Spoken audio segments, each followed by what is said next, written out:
Muitas vezes esse canal me fez companhia na minha nova vida, aqui nos Estados Unidos. Eu o coloco como som de fundo com frequência, principalmente nesses tempos em que passo quase todo o dia reformando esta casa onde moro agora, em Fredericksburg. A casa é herança do meu avô. Quando eu estava morando sozinho, naquela época, eu ainda não escutava nada relacionado ao paranormal. Na verdade, naquele dia eu estava ouvindo música. E mesmo por cima da canção que tocava naquele momento, não apenas ouvi, como senti claramente alguém soprar muito forte no meu ouvido. Por reflexo, levei a mão até ele e me abaixei. Naquela fração de segundo, minha mente não conseguiu associar aquilo a ninguém, porque eu ainda não conhecia ninguém por aqui. Não me veio à cabeça nenhuma pessoa que pudesse ter entrado na minha casa para me pregar uma brincadeira. Então me virei. Na porta que dava para um quarto que eu usava como depósito, havia um garotinho de uns 10 anos. Ele escondia todo o corpo, deixando visível apenas do nariz para cima. Parecia completamente normal. Ele apenas me encarou e, em seguida, saiu do meu campo de visão. Em teoria, ele deveria estar dentro do quarto. No instante em que o vi, tive certeza de que alguém havia invadido a casa. Talvez fosse filho de algum vizinho, mas aquilo era estranho, já que eram 10 horas da noite. Eu não ouvi a porta abrir e, além disso, eu sempre a mantinha trancada. Mesmo assim, caminhei até aquele quarto perguntando como ele se chamava. Quando olhei para dentro, o cômodo estava completamente vazio. Eu não tinha móveis ali, apenas caixas. Não havia guarda-roupa, não havia nada. Eu estava sozinho naquela casa. A janela não era uma opção, pois estava fechada, e eu certamente teria ouvido se alguém a tivesse aberto ou fechado para sair por ali. Eu não soube como interpretar aquilo. Para mim, aquele garoto parecia extremamente real. Eu só vi parte do rosto, mas com a luz da casa acesa eu o vi claramente. Ainda assim, quando ele saiu do meu campo de visão, simplesmente desapareceu. Isso nunca mais voltou a acontecer. Conversei com minha família, mas eles nunca ouviram nada estranho sobre aquela casa. Então o que aconteceu foi algo isolado, e espero que continue assim.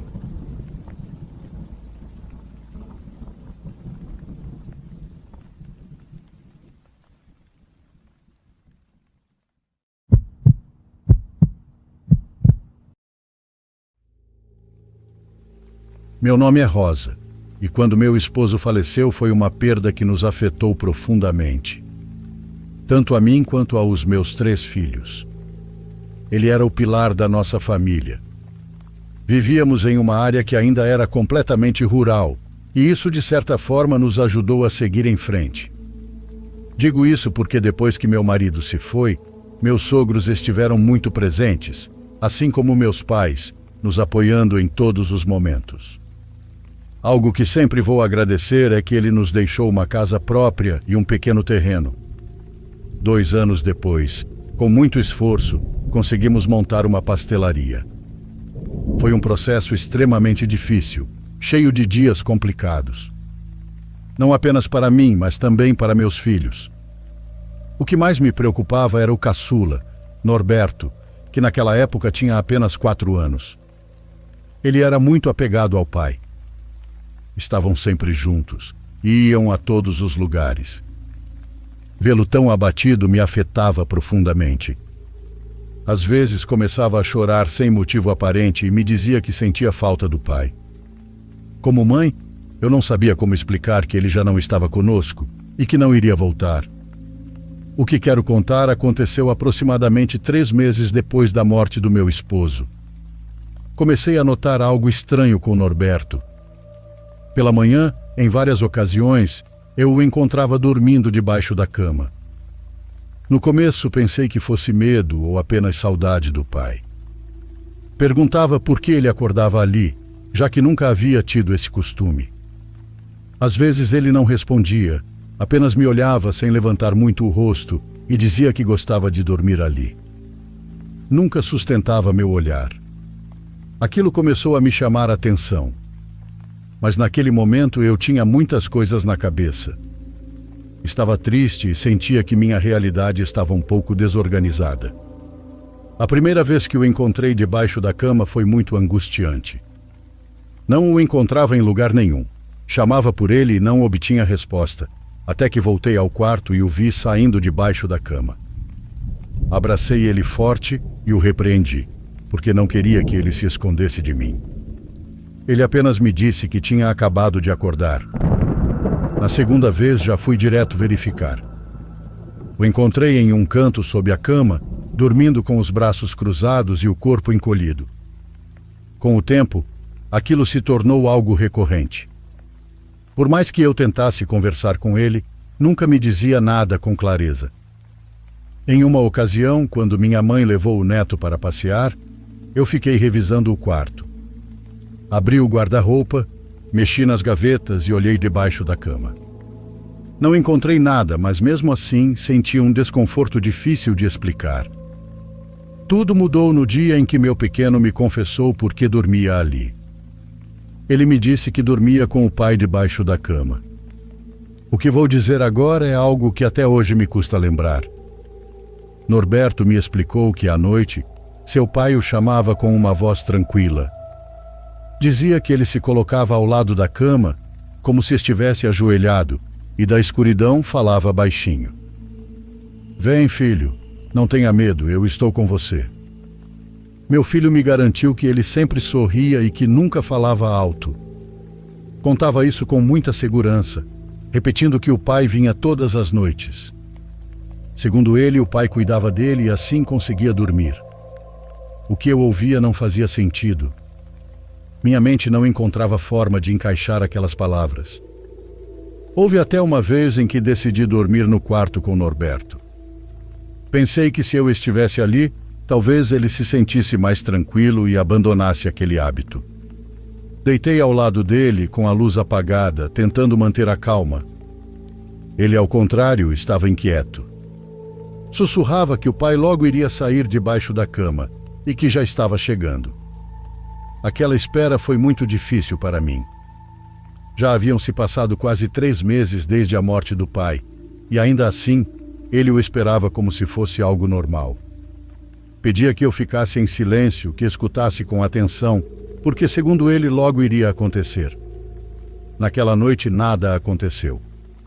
Norberto acabou dormindo, e eu também, depois de quase 1 hora observando as sombras do quarto, com o olhar fixo em um canto, sentindo constantemente que algo poderia sair dali a qualquer momento.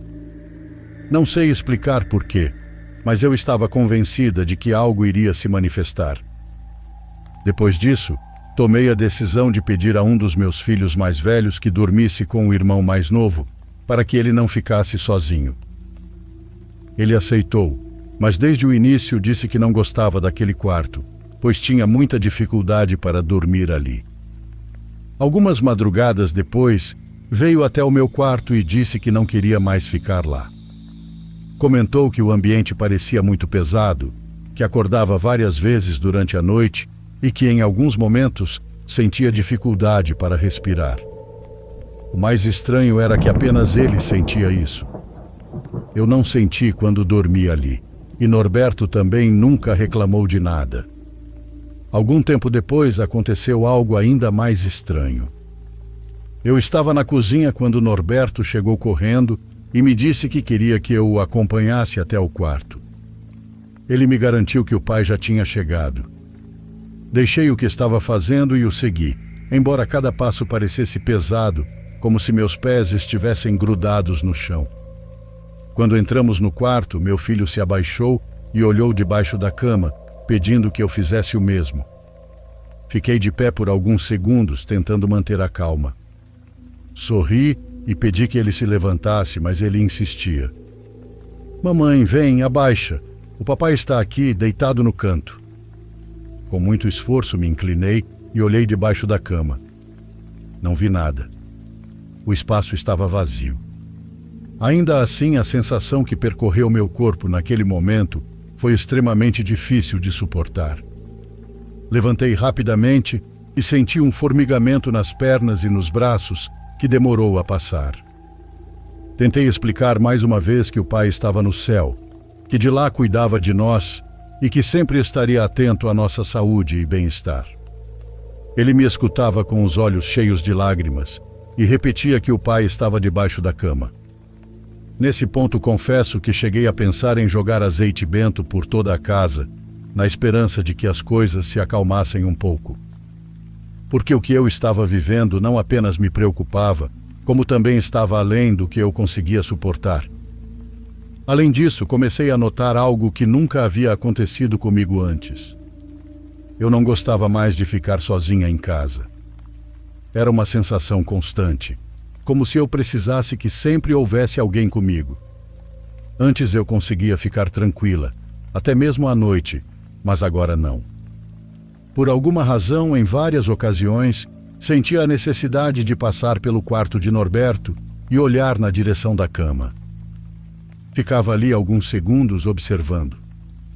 Mas nunca tive coragem de me abaixar e ver o que havia embaixo. Algo dentro de mim me impedia. Pode parecer estranho, mas certa noite ouvi claramente algo se movendo suavemente sob o colchão. Não foi um barulho forte, mas algo leve, como um deslocamento lento. Isso foi o suficiente para que o medo me dominasse. A única coisa que consegui fazer foi começar a rezar, esperando que aquela sensação fosse embora. Pensei que com o tempo tudo iria se acalmar, mas uma manhã aconteceu algo que jamais imaginei ser possível. Eu estava terminando de varrer o quarto do meu filho. Como sempre, passei a vassoura um pouco por baixo da cama para tirar o pó acumulado. Nesse momento senti que a vassoura encostou em algo. Não era duro, era um volume macio que ocupava boa parte do espaço. Pensei que pudesse ser uma caixa ou algum brinquedo de pelúcia.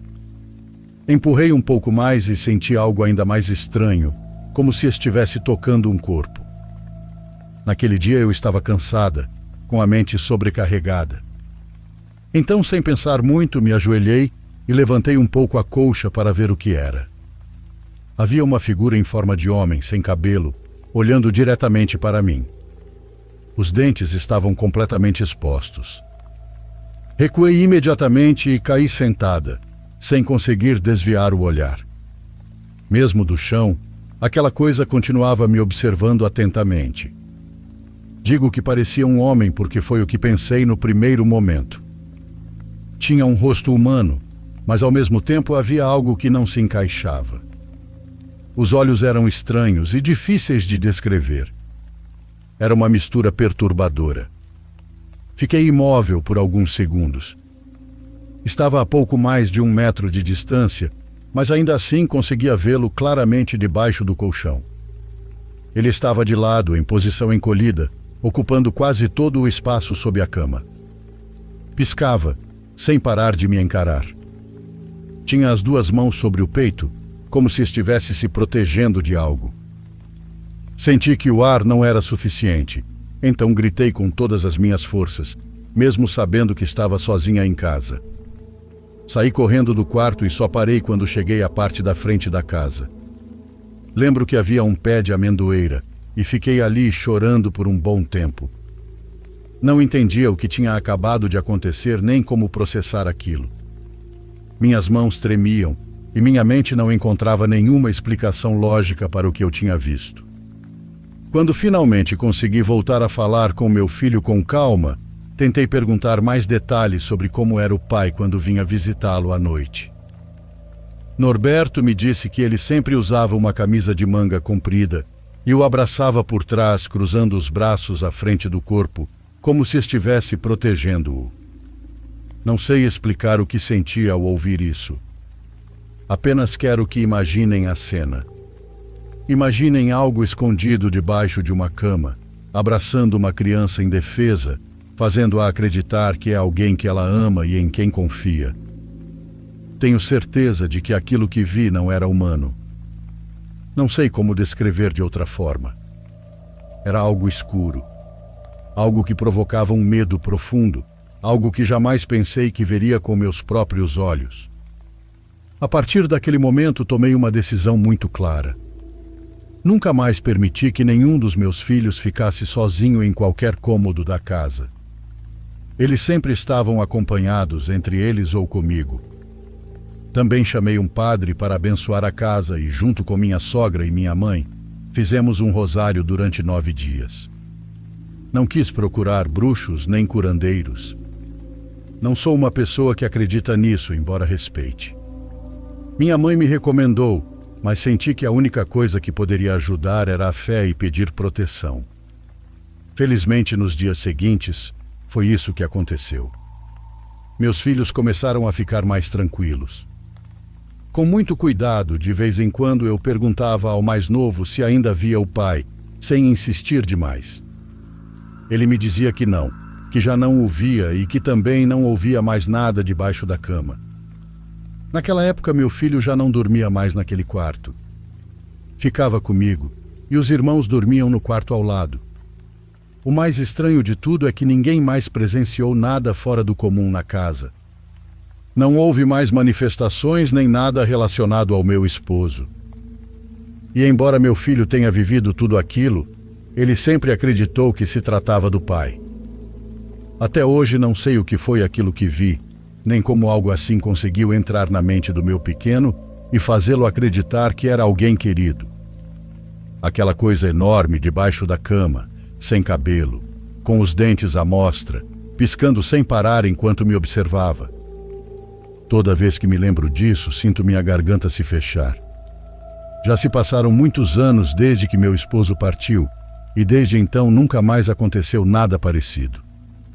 E, sinceramente, espero que nunca volte a acontecer. Há pessoas que dizem que talvez tudo tenha sido consequência da perda recente ou do estresse que vivíamos como família, algo que pode ter atraído coisas negativas. Não sei. E sendo honesta, também não me interessa saber. A única coisa que sei é que hoje minha família está em paz. Isso é o que realmente importa para mim, e é com isso que consigo seguir em frente.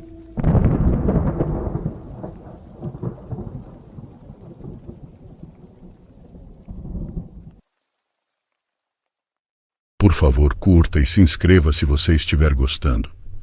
Agora continuamos.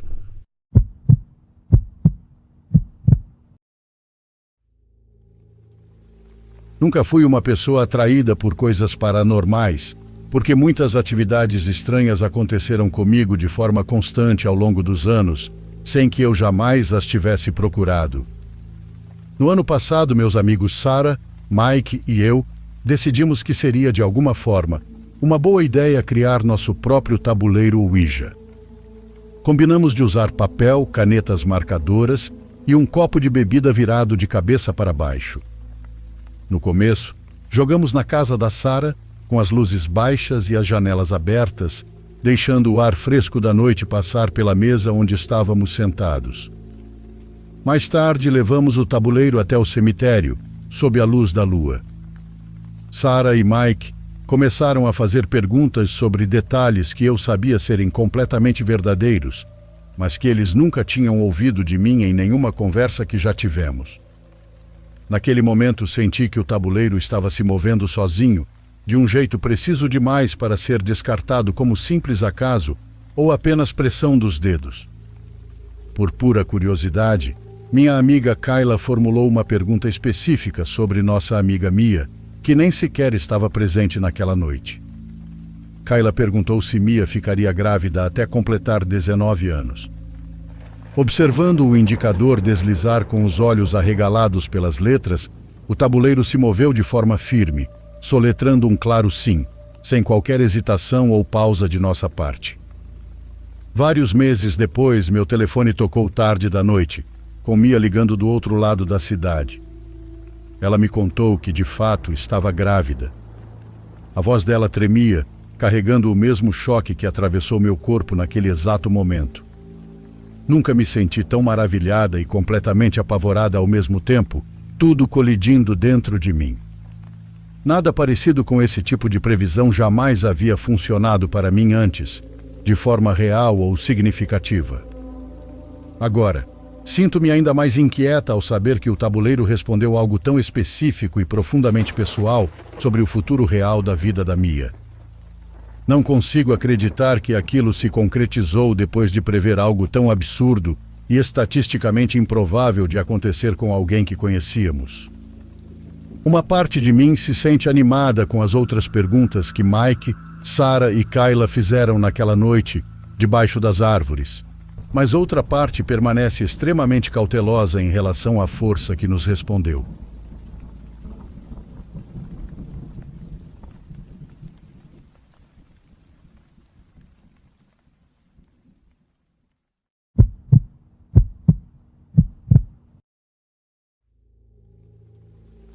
Olá, gente que me ouve. Meu nome é Jeremias e quando eu era mais jovem, em algumas ocasiões ficava encarregado de cuidar das minhas sobrinhas. Vivíamos em um povoado chamado Terra Preta, aqui no norte, onde havia várias casas distantes umas das outras. Não era um lugar compacto, pelo contrário. Tudo era bem espaçado, porque ao redor havia muitas plantações de abacate, que eram praticamente a principal atividade da região.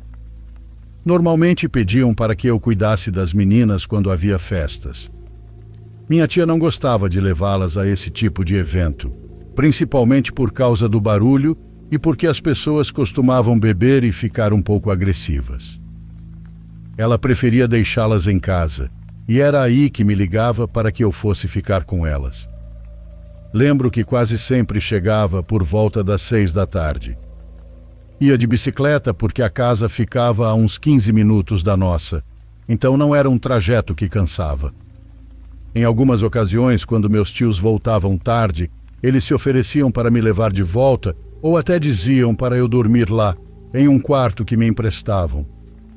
Mas também houve vezes em que simplesmente voltava sozinho de bicicleta. Quero contar um pouco sobre minha sobrinha Brenda. Ela sempre foi uma criança normal, muito carinhosa, daquelas que gostam de abraço e de estar sempre acompanhadas. Mas houve uma ocasião específica que me deixou muito desconfortável quando fiquei cuidando delas. Naquele tempo, Brenda tinha cerca de 5 anos e a irmã mais velha uns 8 mais ou menos. Como muitos sabem, em povoados é muito comum que as crianças tenham bastante liberdade. Elas saem de casa, voltam, brincam pelos arredores, sem que um adulto esteja vigiando o tempo todo. Normalmente todos se conhecem, e isso dá uma sensação de segurança. Além disso, ao redor da casa havia muitas árvores, e tudo parecia tranquilo.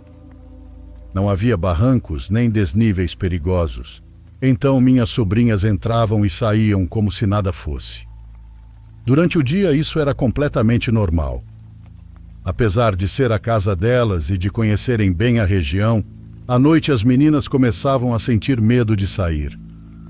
Até elas, que estavam acostumadas com o lugar, preferiam ficar dentro de casa conforme escurecia. Mas houve uma ocasião em especial, quando meus tios me pediram para cuidar delas, em que algo estranho e muito bizarro aconteceu.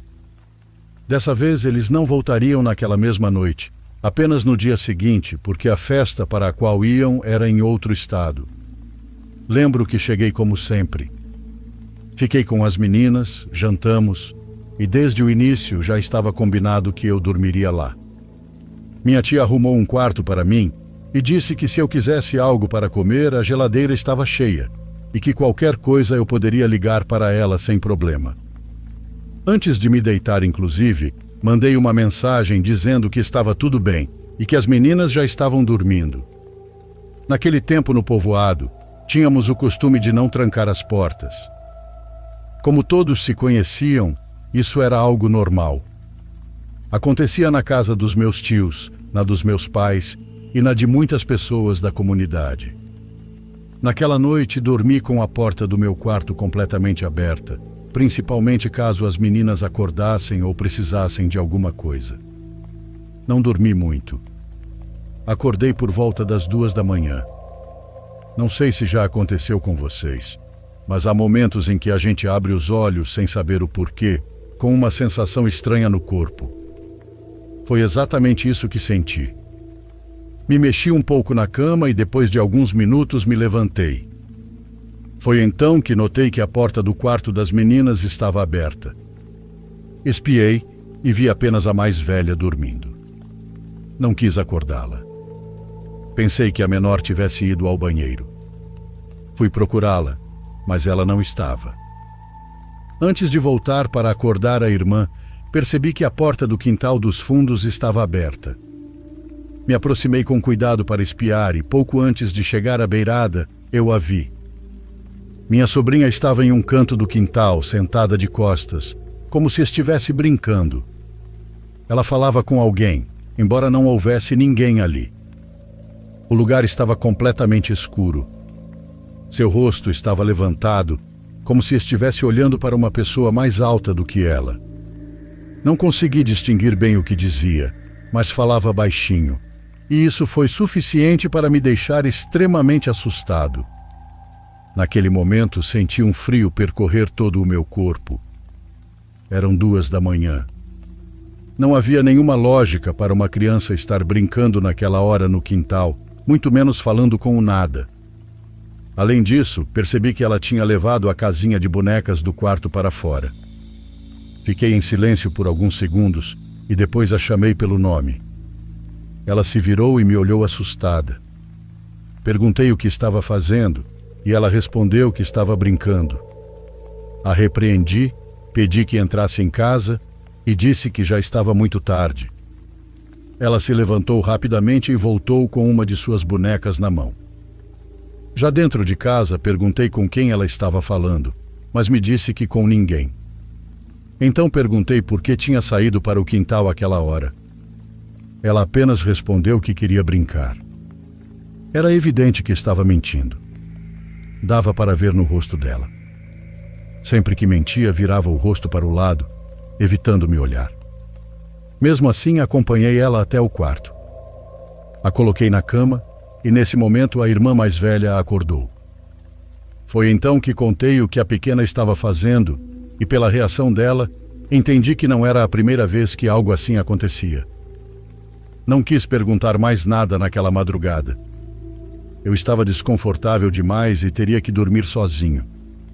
Deixei as 2 deitadas e pedi que não saíssem do quarto até amanhã, se quisessem brincar.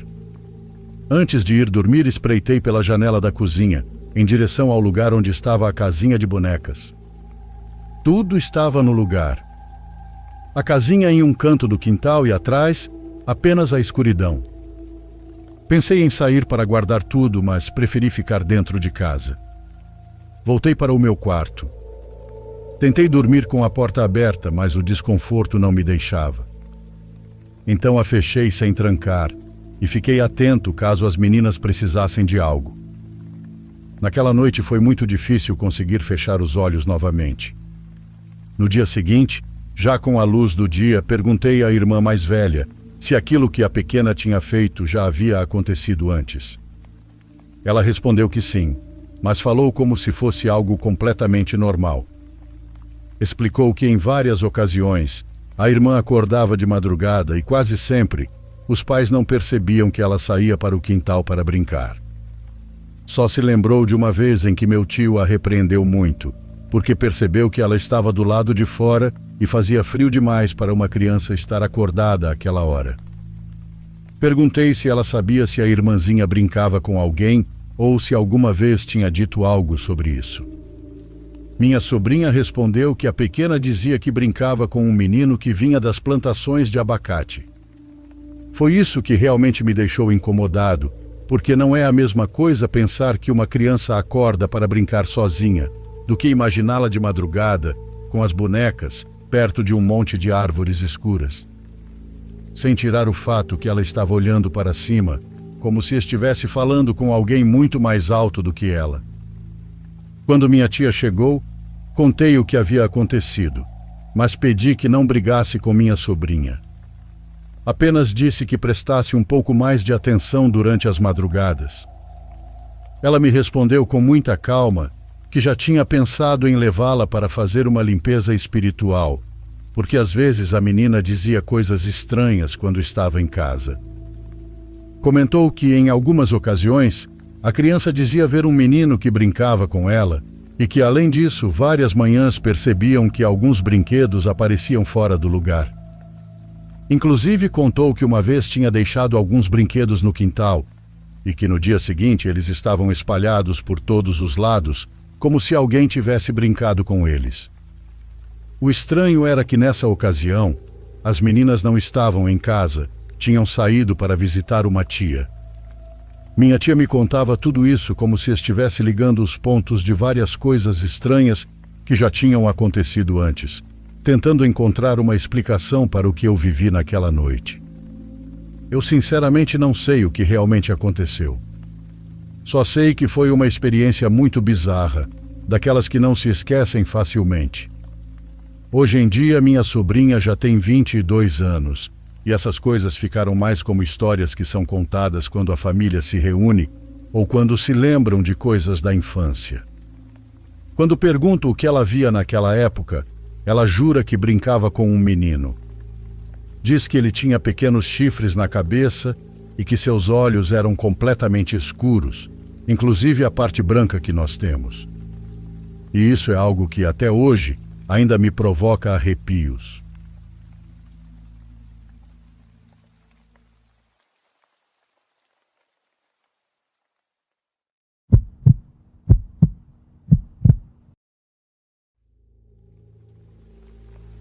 Eu e meu parceiro fizemos uma curta viagem até a costa oeste de Portugal, perto de uma pequena cidade ao sul de Nazaré.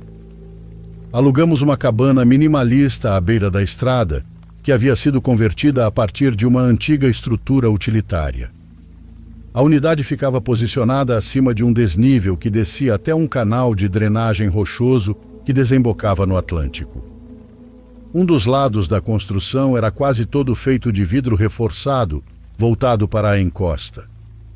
A acomodação era bastante isolada. Não havia prédios vizinhos à vista imediata, e a estrada de acesso era bem estreita e sem iluminação à noite. Durante o dia o local parecia comum, sem nada de especial, mas depois do pôr do sol a ausência de ruído ambiente era bem perceptível. Não tinha tráfego, pouco vento, e quase nenhuma atividade de animais. Em algum momento, pouco depois da 1h30 da manhã, nós dois acordamos de repente. O motivo foi uma série de impactos distintos contra a parede de vidro ao lado da cama. Foram 3 ou 4 batidas, espaçadas, com força suficiente para parecerem intencionais, e não um ruído acidental. O intervalo entre os sons sugeria ritmo ou propósito, e não movimento aleatório. A cama ficava encostada diretamente na parede de vidro, e havia uma cortina interna grossa abaixada, bloqueando a visão. Nenhum de nós falou nada de imediato, mas o som era inconfundível quanto à sua origem. Minha primeira suposição foi que havia uma pessoa do lado de fora da estrutura. Essa ideia, porém, logo se complicou por causa da disposição do terreno. O lado externo do vidro dava para uma encosta bem inclinada, e não existia ali nenhuma plataforma, passarela ou superfície nivelada naquela altura.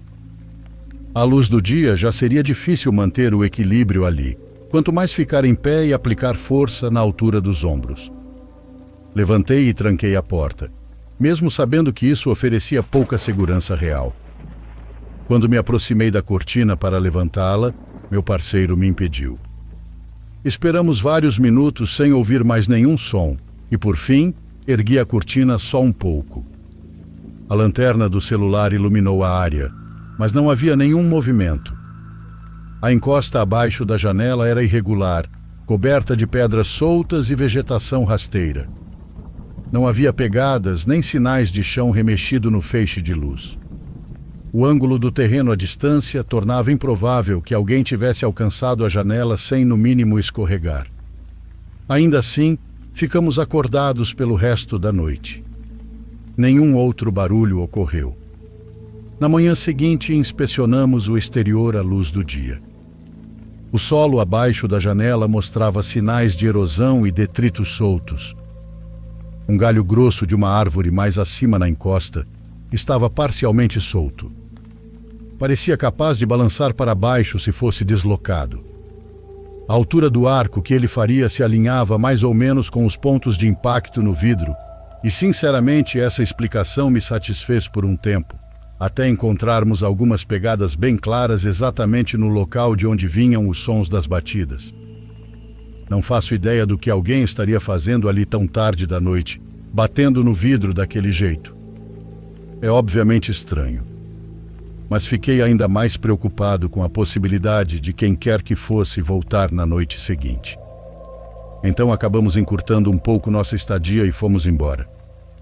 Felizmente nada mais aconteceu no próximo lugar onde ficamos.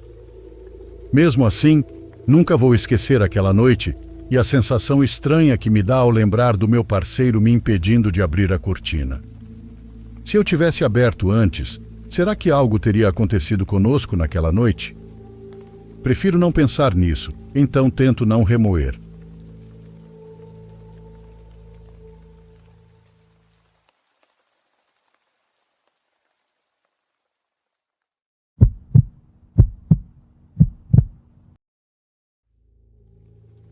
Olá! Antes de tudo, peço que, por favor, meu relato seja anônimo. Há 3 anos, comecei a ver coisas estranhas em minha casa. No início, eram sombras que se moviam como se estivessem andando atrás de mim. Depois, comecei a ouvir murmúrios, como se várias pessoas conversassem no quarto ao lado, mas quando eu ia verificar, não havia ninguém. Eu dizia a mim mesmo que era estresse, ansiedade, falta de sono, qualquer coisa. Mas naquele ano fiquei muito doente, consequência do meu alcoolismo. Um dia simplesmente colapsei. Tive uma parada cardiorrespiratória e fui levado às pressas para o hospital, onde fiquei clinicamente morto por quase 1 minuto. Enquanto estava morto, eu permanecia consciente e ouvia tudo. Os médicos gritavam uns com os outros, mas as vozes iam ficando graves, distantes, como se estivessem se apagando. Senti que estava afundando. Fechei os olhos, ou pelo menos senti que os fechava, e de repente já não estava mais na maca. Eu estava em um lugar que parecia um túnel enorme, escuro e seco, como uma galeria de esgoto gigante, mas sem água.